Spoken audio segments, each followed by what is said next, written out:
to talk about at this part of the program. We're going to talk about research and the selection process. And I'm going to seem repetitive, but if you haven't visited menhavingbabies.org, it is a wealth of information.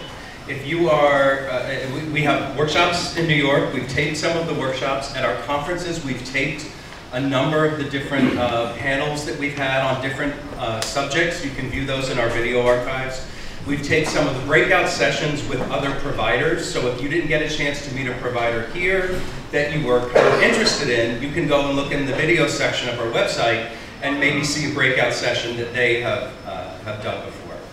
Also, we have a directory, of providers on the website. So you can see a number of different people, more so than may possibly be appearing here today, with their profiles, with their contact information, and some of them do have videos from previous experiences or conferences with us. But one of the things I think that sets Men Having Babies apart from everyone is our ratings table. Has anybody visited our ratings table? Do you know what I'm talking about? Basically, parents who have been through the journey, gay dads who've been through the journey, fill out a questionnaire about their experience, about who they worked with, about issues that arose, about way things were handled, and they're given a rating. And you see on the ratings table how many surveys have been filled out for that particular agency or organization, and that is information to filter into your assessment of it. You see personal comments from parents that they've had.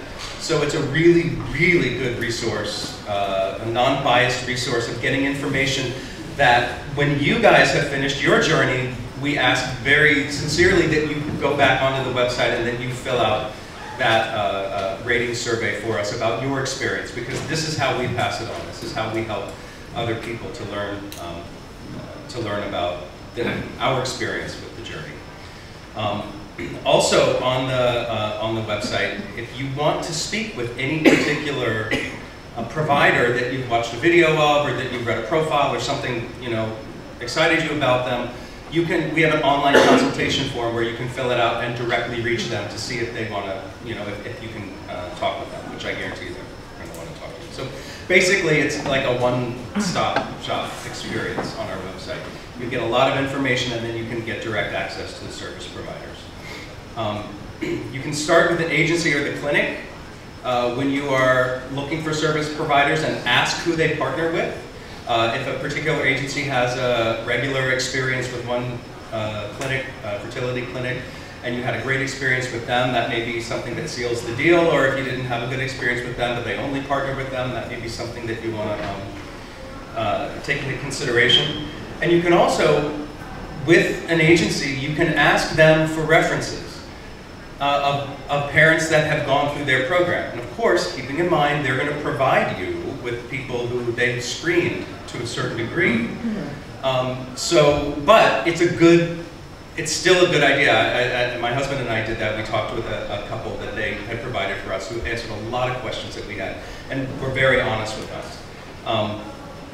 The Men Having Babies site is a little bit more broad-based. You're going to get more information, a more overview, and especially if you look at the personal comments on the rating tables. So I'm going to hand it over to Ron, who's going to talk about specifically about picking surrogacy agencies. No, please do it. So we also have a Facebook group with well over 1,000 people by now, and that's a place where you can go and say a specific question, and people are going to be very likely to chime in, obviously, and help you out if they have something to contribute. So really, this is all in line with our mission of helping you, empowering you, such that, no offense to the providers in the room, such that the balance of power between the consumer and the provider is a little more, equal here. If you're empowered with this information, if you're empowered with a checklist of what to ask, then you're going to be doing better, as far as choosing the right provider for you. And there isn't a single provider that's good for everybody. There are some providers that are good for nobody, but there isn't a single provider that's good for everybody. And we're trying to help you out with this information, with the Surrogacy Advisor rating tables, and we'll talk later about the actual financial assistance. So the first thing I want to talk about is when you're set up to pick an agency, which is still typically the first step people do as far as assembling their professional team. Some people do start with a clinic, by the way, but since this is more typical, we're going to structure our presentation that way. You first have to understand that there are different levels of service, and we're trying to roughly speak here about limited service and full service. But it's not always true that the full service are more expensive than the limited service and vice versa, but that's part of the expectation. So a more limited service would be when they do still provide the gestational carrier matching. So that is the core value of what agencies would provide nowadays. But it may or may not be the surrogates are screened ahead of time. It may or may not be that they have as many surrogates, etc. But sometimes there would be a rematching fee or some sort of a time limitation. So the more limited services agencies try to really understand how they may be different than the other ones. They will provide some coordination, but perhaps not as much as hand-holding as a full-service agency would provide. And in particular, there's sometimes a difference, and you can see that in the ratings, between the time after the pregnancy takes place. Some agencies tend to, fall out of the picture more than others. Once again, if it's okay with you, and if you're getting, a better deal, so to speak, and you're more hands-on, and you say, I really just want a surrogacy agency because I need a match, then that may be fine with you. But as long as you understand what the parameters are. Also, as far as a tight integration with the providers, it's not necessarily good to go to only agencies that have, and they're very rare, they only have 1 or 2 clinics to work with. You do want to be able to assemble a team that works for you, but at the very least, you want to have a surrogacy agency that has some good working relationship with other clinics. And when we move to the full service agencies, they're likely to really handhold you as far as choosing a clinic. They might also be a little biased because there's some clinics that they have an easier working relationship with, but that's not necessarily in conflict with your interests. So full service agencies are just going to be more handholding, fuller screening, more coordination, not fall off the face of the earth after you're finally pregnant. Create a good birth plan for you, prepare you for the hospital stay. Make sure that there's good psychological support throughout for both you and your surrogate. Some of them even have in-house psychologists or social workers that's what they do. Most of them have some psychosocial skills because they need to be able to do the screening. But some of them have more dedicated support. Let me just say quickly that some clinics have that as well. So some clinics would have a social worker or a psychologist that provides similar support. So you can factor that in. If you get it from one end, maybe you don't need it on the other. And lastly, escrow services are something that some agencies farm out, some have in-house. And I just want to mention that sometimes either you're being charged extra or you're being offered as optional services, something like insurance review, that is the medical insurance of the surrogate. Sometimes there would be extra, full money-back guarantee or packages with guaranteed results of some level that could be an extra. So once you are aware of what this agency you're talking to is more or less on where they are more or less on the spectrum, you want to be able to ask them questions. And the handouts really have those in more details. This is a little cryptic, and I'm not even going to go into all of these. But in general, you always want to know about the level of experience and expertise. And the good news is that most of the agencies, certainly all of the agencies I presume here, and I know, perhaps, 99% of them, I guess, have worked with gay people before. But that's something you want to check, especially if you come across an agency that is not in our, in our directory or has not been necessarily recommended by somebody. Because guess what? Sometimes agencies would have you matched tentatively with a surrogate that once they find out you're gay, she doesn't want to work with you. You know, even more, you know, or sometimes the same with egg donors. So certainly you want to make sure if they're not one of the known agencies to work with the community that they have that experience. You want to ask them simple questions like how long have you been in business? Now, obviously everybody had to start somewhere, but you know, it's once again it has to do with your personality. How much risk are you willing to take with somebody who's just setting up your agency? At least you should be aware of it so that you can make that decision in an informed fashion.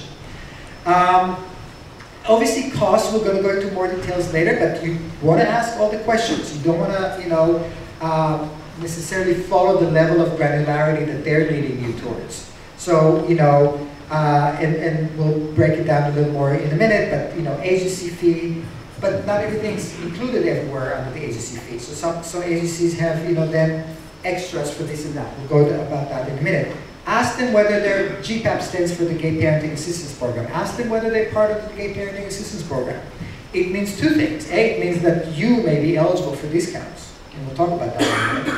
But it also means that they have decided to be generous and, you know, outreach, do this outreach to our community. So to the extent that, you know, you value that, you want to know, you want to ask that question. And maybe by asking that question, we're going to get an email the next day, and we'll have one more provider join the program. So you can help us in that regard. You know, ask them about, you know, the compensation package with the surrogates. Ask them about, you know, what are the expected costs of the items that are not mentioned, that they don't cover. So the agency, to some extent, should be, you know, your guide for budgeting. You know, the clinic will have their own cost structure, but a good agency will be able to say, okay, which clinic are you thinking about? And these are the implications. And guess what? There's also third parties, and we'll talk about that in a minute. Satellite clinics, other lawyers that come into the picture later on. And we'll talk about the generic budget you can look into later on. And then the agencies, you want to know exactly what the surrogate matching process is. As I mentioned, it is the sequence as well as the level. So some agencies would actually, you know, even solicit a home visit or even do it themselves. We don't think that's necessary. Okay, it's a nice extra. So it doesn't mean that an agency doesn't do a home visit before my own personal opinion as far as the cost at least is concerned, is that it's not necessary. But you might want to know what else do they do, or do they do that? You want to know whether they screen them before or after you see the list. And if there's a list, by the way, I should actually correct myself, it actually means probably they're not screening them. Most reputable agencies will not have a list to show you.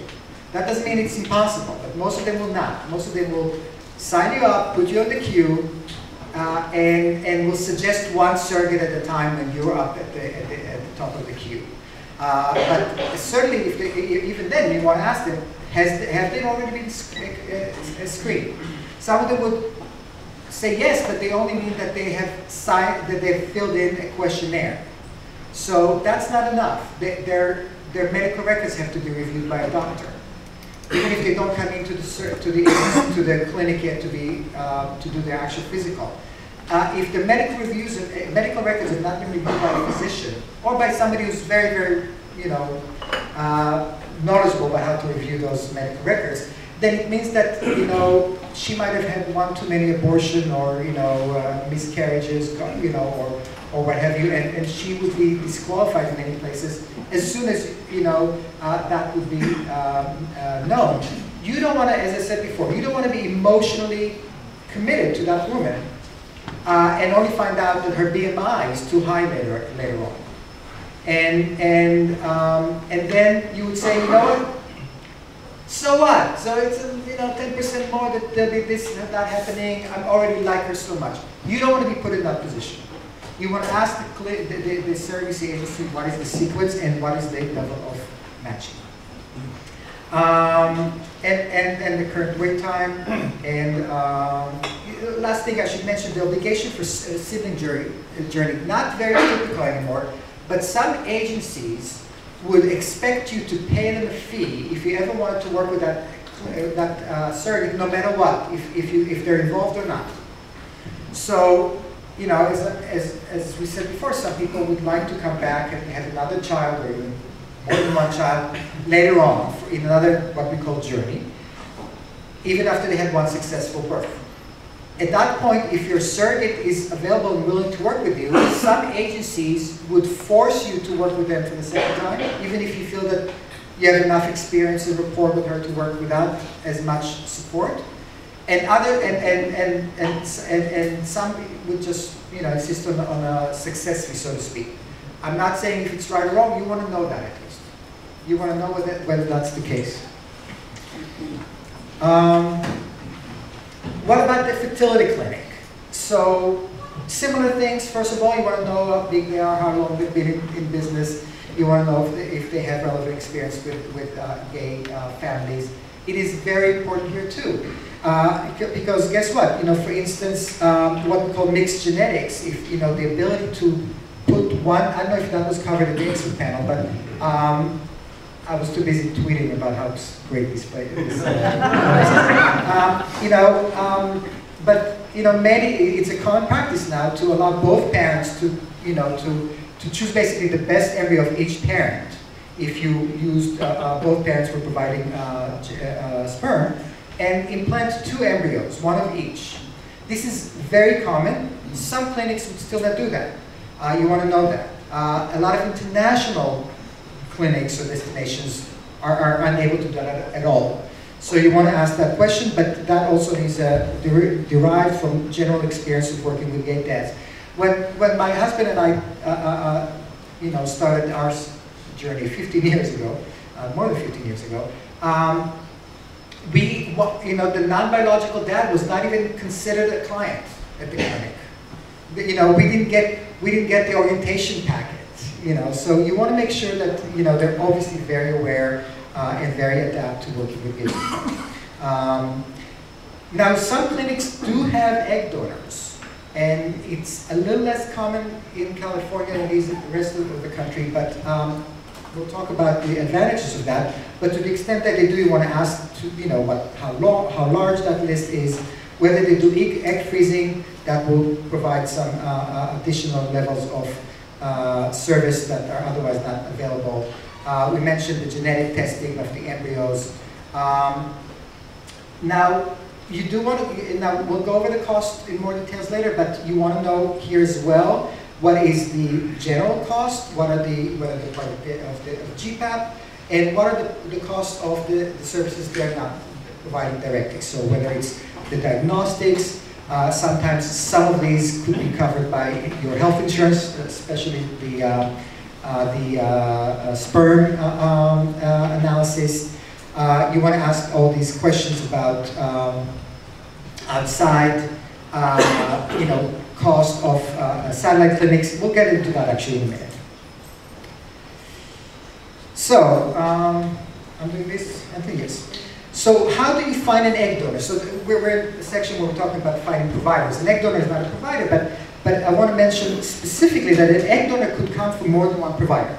So, so first of all, how do egg donors vary from one another? Then we'll talk about how egg donor service providers are different from one another. So we spoke about anonymous versus non-anonymous or known. One thing I want to start highlighting now is proximity to the clinic.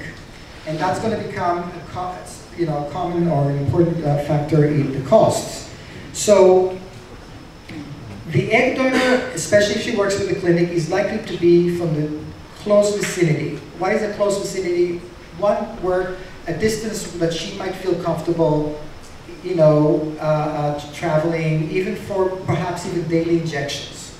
Certainly for the monitoring period during which she needs to have her blood drawn and her uterus, her ovaries monitored through ultrasound at the week or more, or the several weeks leading to the retrieval. Why is that important? They want to make sure that the medications she's getting, are working. They want to make sure that maybe the medications have been tweaked, that they want to see what's the rate of the development of these eggs, how many eggs they have. And those are all expensive visits. If she doesn't live close enough to the clinic to make those trips, there'll be a satellite clinic assigned where she would have to have all these tests done. But guess what? Those tests are already part of the package you're paying for the IVF clinic. You'll never get them back. Okay? Maybe, I don't know. Correct me, send me an email if you do. But so usually that means another several $1,000s, maybe $2,000, $3,000 $4,000 to pay a satellite clinic to do all these tests if she doesn't live close to the clinic. Okay, so that's how one egg donor may be different than the other, and it's related sometimes to obviously the provider we're using. They're certainly different one another by age, the genetic screening. Not all genetic screening is done the same, so we'll talk about that in a minute. And then whether they've done it before or not is called proven fertility. That is something you can ask about each particular egg donor. And availability. Egg donation agencies in particular, and sometimes surrogacy agencies that have egg donors, but certainly egg donation agencies are sometimes like the multi-listing real estate model. They gather egg donors from a lot of different lists out there, and they put them all together on their website and say, those are the egg donors we have. But they're not really their exclusive egg donors. And they might not even be available. They might not have been, they might not have updated their profile saying they've already donated and not available anymore. They might not be available until the next school break. Many of them are college students. So that's how one egg donor could be different than the other. But then the providers, the source could be family or friends. We spoke about that. Some people talk to me about the fact that they're considering that. There are, different protocols you want to follow when you're considering a family.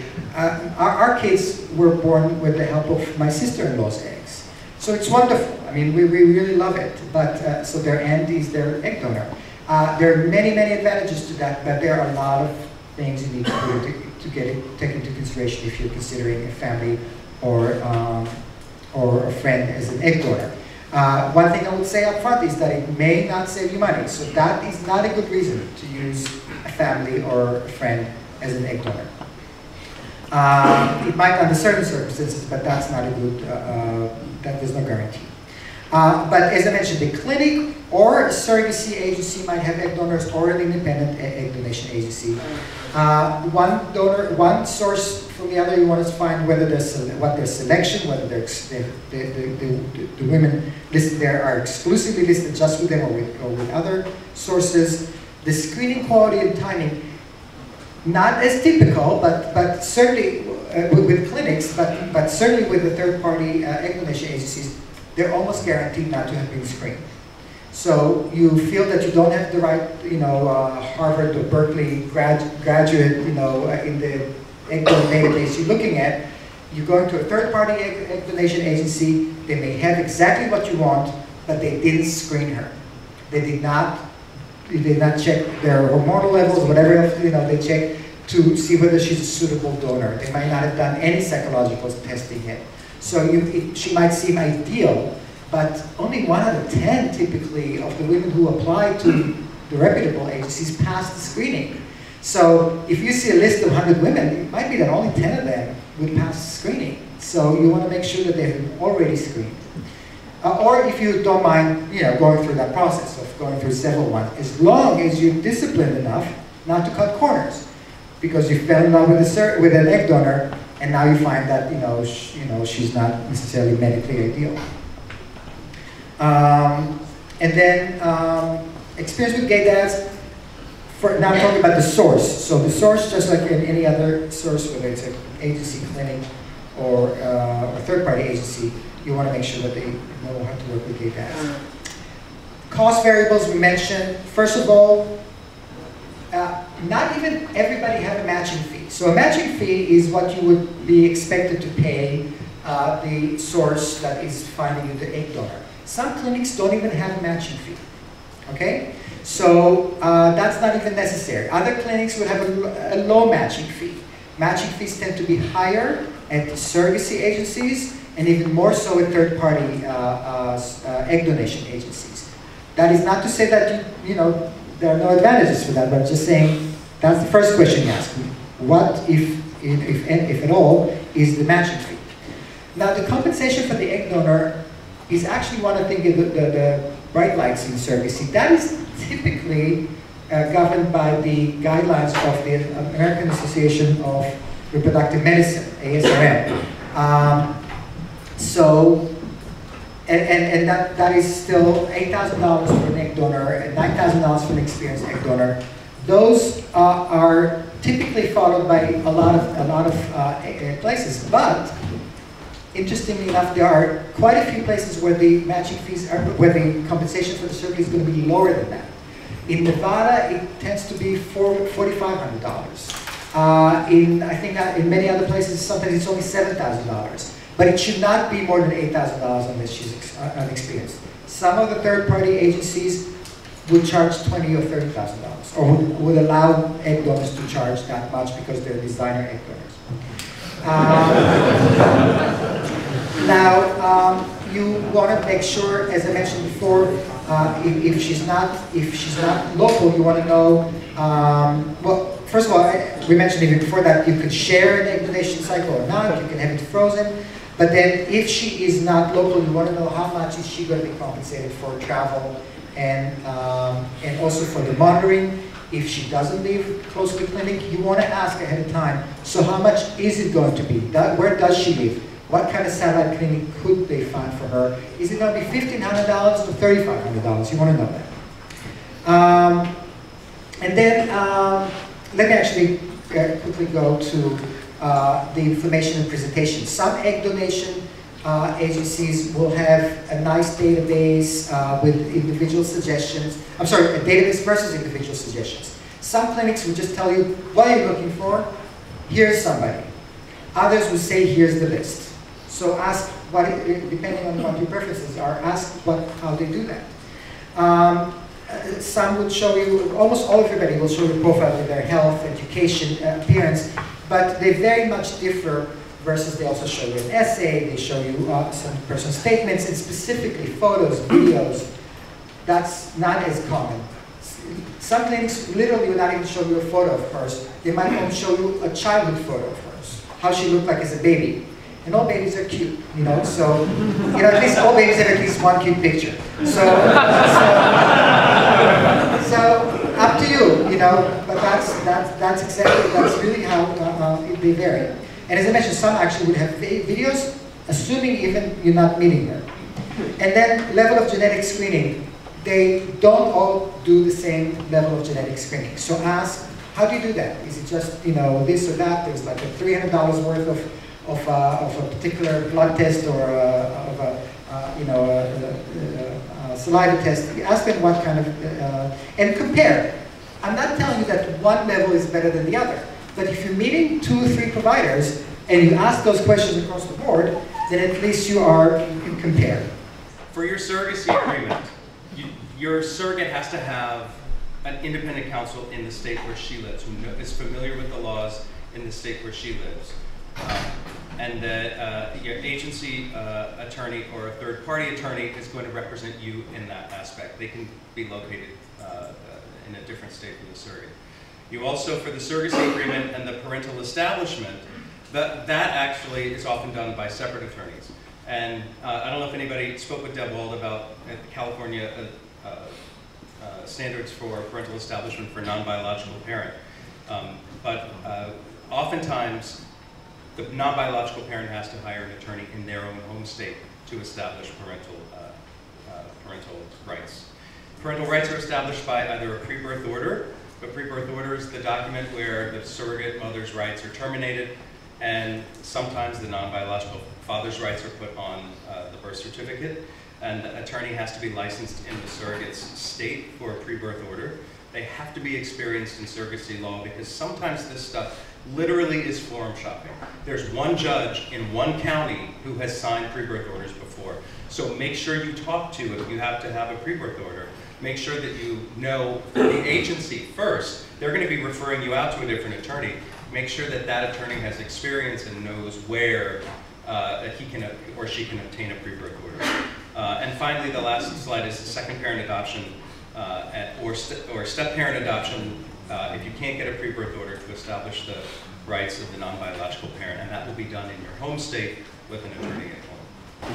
The truth of the matter is that budgeting is something that is a little above the 101 or even 102 level, but the good news is that we know a lot more today than we used to know we do before. So one thing I want to mention first is that at the back of this handout, you have some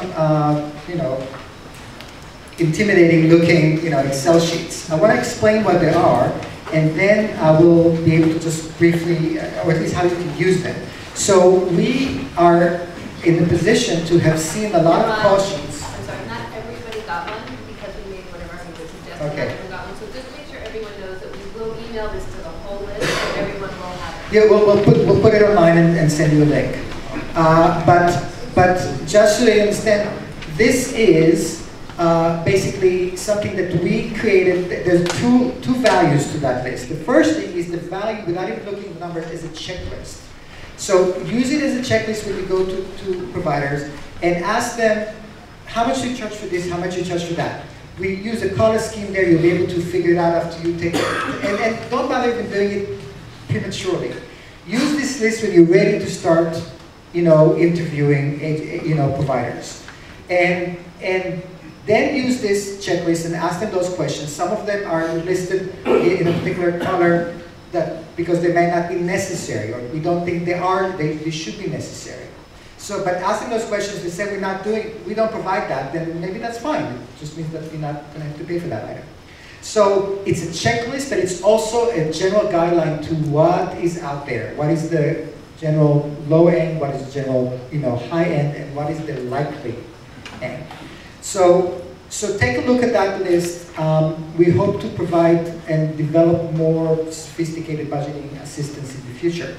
So then briefly, I'm just saying that the components you have here are obviously the surrogacy agency in the program, and then in the list we put the surrogate fees on the same sheet. So there's two sheets, the agency plus the surrogate. So we consider that to be one part. So that's one cost sheet you have there.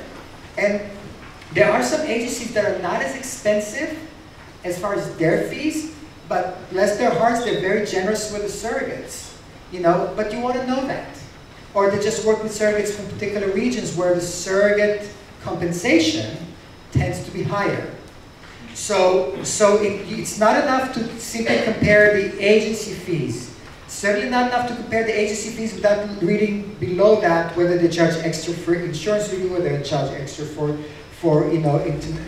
this or that circumstances, whether they charge extra for contracts, because some agencies do have a lawyer in-house, some agencies do not. Not only that, you also want to ask them how much on average do they pay the surrogates, what is the compensation level for the surrogates as far as what she gets throughout the pregnancy. You want to also obviously look at the legal fees. As I mentioned, they may or may not be part of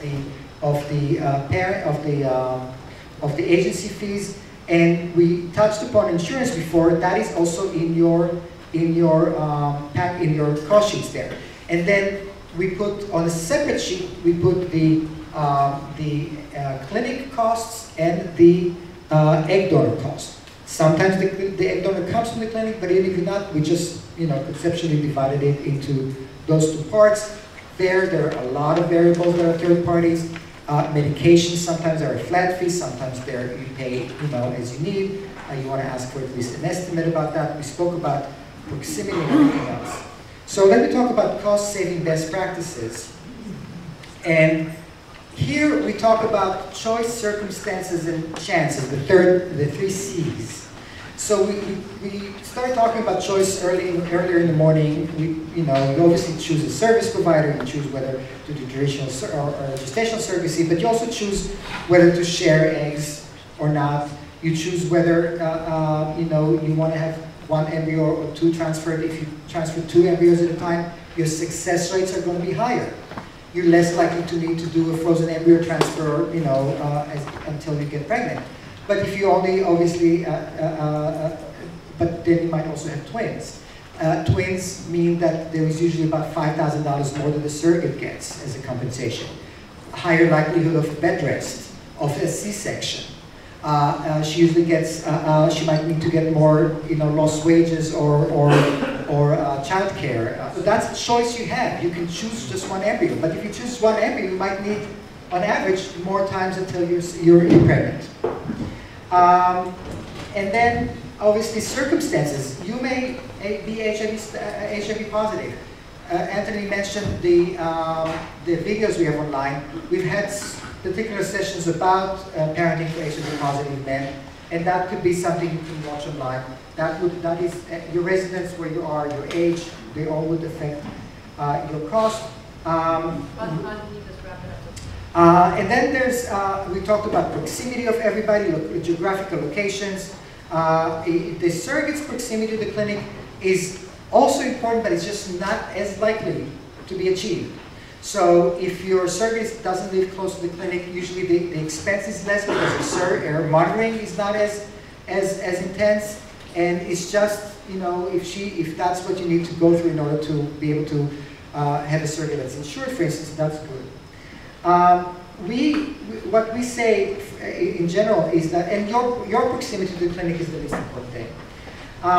What we say in general is certainly stick to the ASRM levels for donor compensation, and it might not be a bad idea to pay another $1,000 for an experienced egg donor. That has been shown to increase success rates. Having said that, we do not recommend spending, sometimes it's even $5,000 more, for an experienced surrogate. That has no correlation to success rates, and that would just lower your chances of having that surrogate be available if you ever want to do another journey with her. However, you do want to look at the insurance that she has. I'm going to do this as fast as I can. My husband and I live in this shoebox, one-bedroom apartment that's rent-stabilized in the West Village for the last 25 years. We would never have had the money to do surrogacy if it weren't for a woman who lived in our building who we took care of for the last 7 years of her life, and she didn't have anybody. And when she died, she left us money. So we were able to do this, and that is, I think, was the inspiration for creating GPAP. GPAP was also, the Gay Parenting Assistance Program was also the reason why Men Having Babies congealed into a 501c3 organization. So I want to tell you about the GPAP program. There are two stages to the GPAP program. There's the Journey Booster stage, which is access to discounts from service providers. You choose from one of, I think we have about 40 service providers right now. It's important to note, however, that it is not retroactive. So if you have already engaged with a service provider who provides discounts through GPAP, and then you get a discount through GPAP, you can't use that discount with them, okay? That's very important. The applications for Journey 1, Journey Booster Stage 1 are accepted year-round, and you will find out if you're approved within days, basically. The second is direct assistance, which is cash grants and actual free donated services. You are matched by Men Having Babies with specific providers. Again, it's not retroactive, so if you've already engaged with a provider, you cannot use your free service with that provider. There are annual applications for Stage 2. You are invited to apply to Stage 2, and it's limited to the number of donated services that we have. Your application for Stage 2 is reviewed by a separate grant committee, and the budgeting for the journey is done with the help of Men Having Babies. So let's talk about eligibility and requirements. For Journey 1, or Journey Booster Stage 1, applicants must be gay men or trans women.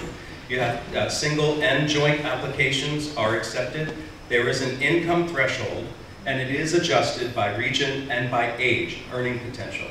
It is also correlated to a certain degree with some of the fee structures of the providing agencies.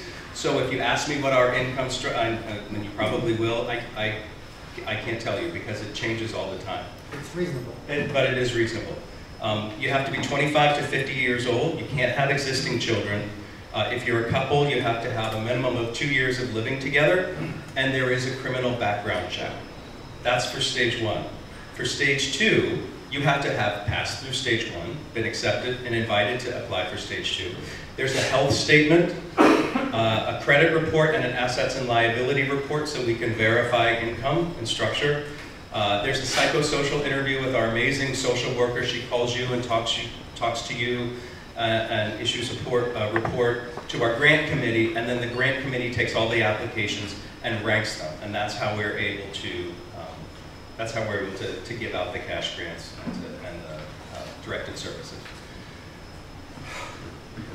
Okay, that basically wraps up this second part of the presentation, but I want to, do we have time for questions at all? We have 4 minutes to but I do want to say... I think that Ron wants to add one more thing. I just want to say that the source of the funds for GPAP is currently, the cash part of it, is primarily from what we are able to net in these conferences. However, we are very appreciative of donations.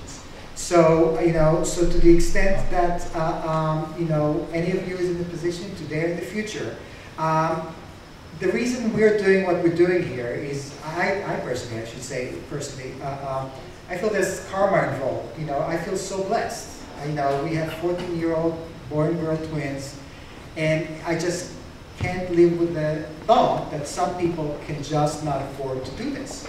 It's just like I wouldn't feel comfortable with living in a society, and in fact we are living in a society, where somebody could die because they can't get an organ donated because they're not rich enough. So this way, we are as a category, a group of people that require the most assistance in becoming parents.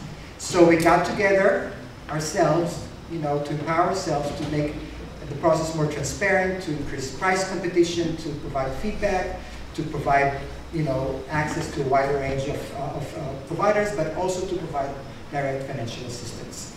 And that's where, if you're in a position to help, we would always welcome. We're looking for possibly board members and committee members from the West Coast. Let us know if you can help financially, if you want to be involved in a certain way. We're always happy to do that. And we're very, thankful that since last year we started getting more applications from the West Coast. We hope many of you will apply after today, and we hope to be in a position to help an increasing number of people over time.